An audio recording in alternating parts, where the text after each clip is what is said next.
श्री संजय देशमुख जी।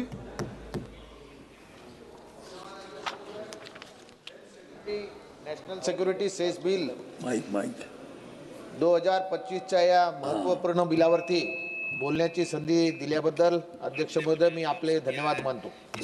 या विषयावरती सभागृहात चर्चा करताना माझ्या मनात एकच प्रश्न वारंवार येतो, या देशातील नागरिकांचे आरोग्य वाचवायचे की सरकारला आपल्या तिजोरी भरायच्या आहेत?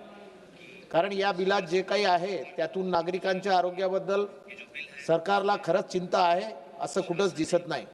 उलट आरोग्याच्या नावाखाली पैसा उकळण्याचा प्रयत्न जास्त दिसत आहे। अध्यक्ष महोदय, आपल्या सर्वांना माहीत आहे या देशात सर्वाधिक आरोग्य बिघडवणारा पदार्थ म्हणजे गुटखा। कॅन्सर सारखा भयंकर रोगाला सर्वाधिक कारणीभूत असलेला पदार्थ म्हणजे गुटखा। लाखो तरुणांच्या आयुष्य खेळणारा, कुटुंब उद्ध्वस्त करणारा, गरीब माणसाचं संपूर्ण जगणं उद्ध्वस्त करणारा पदार्थ म्हणजे गुटखा। आज ग्रामीण भागात, शहरी भागात, शाळा कॉलेजमध्ये, कामगार वर्गात तसेच महिला वर्गात देखील म्हणजे जवळपास प्रत्येक ठिकाणी हा गुटखा व्यसनाचा कर्करोगासारखा पसरलेला आहे।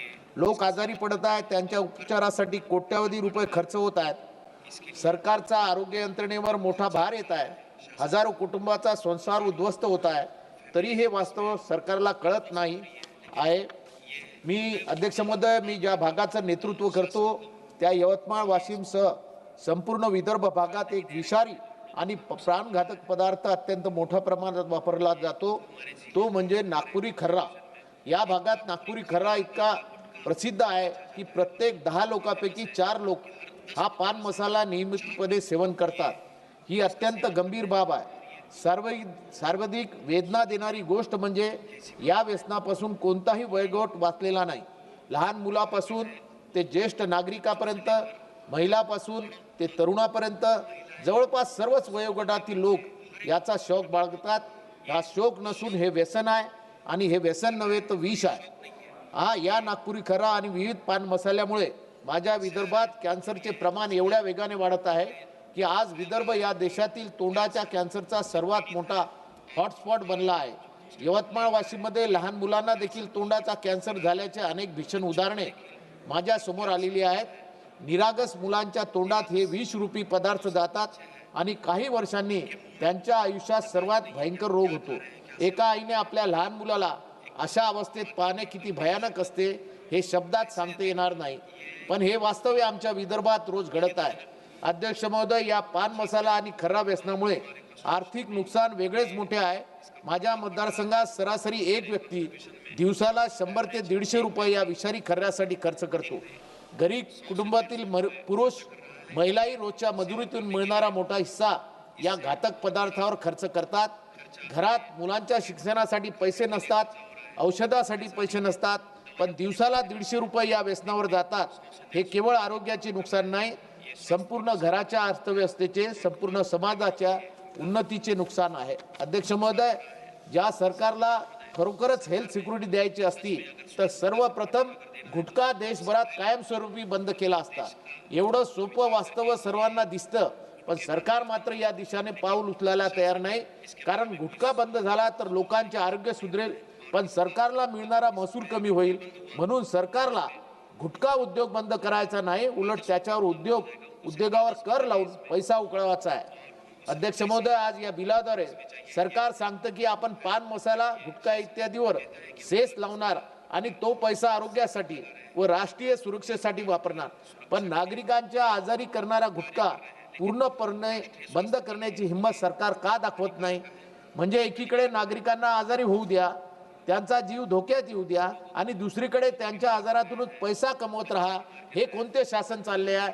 यात हेल्थ सिक्युरिटी कुठे आहे?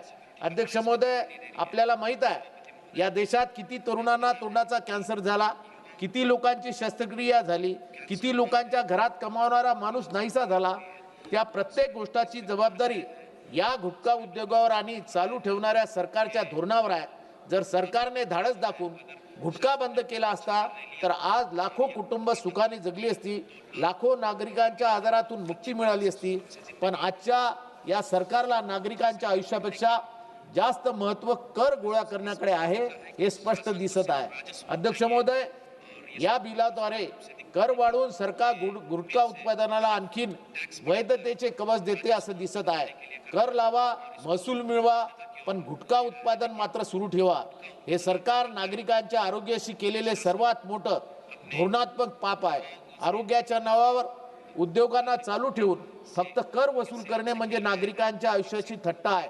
सरकार हेल्थ सिक्युरिटीचं नाटक करत आहे, पण वास्तवात गुटखा उद्योगाला संरक्षण देत आहे. अध्यक्ष महोदय, मी या सभागृहातून सांगू इच्छितो, एक मिनिट, या देशात आरोग्य सुधारायचं असेल तर कर वाढवून नाही, गुटखा बंद करूनच आरोग्य सुधरेल. गुटखा बंद झाला तरच तरुण पिढी वाचेल.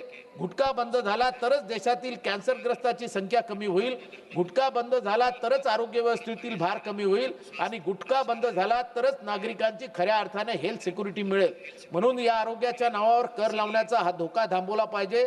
सरकारने जर खरंच नागरिकांच्या आरोग्याची काळजी घेतली असती तर गुटखा बंदीचा निर्णय हा सर्वात पहिला आणि सर्वात प्रभावी निर्णय ठरला असता, पण सरकार तसे करत नाही.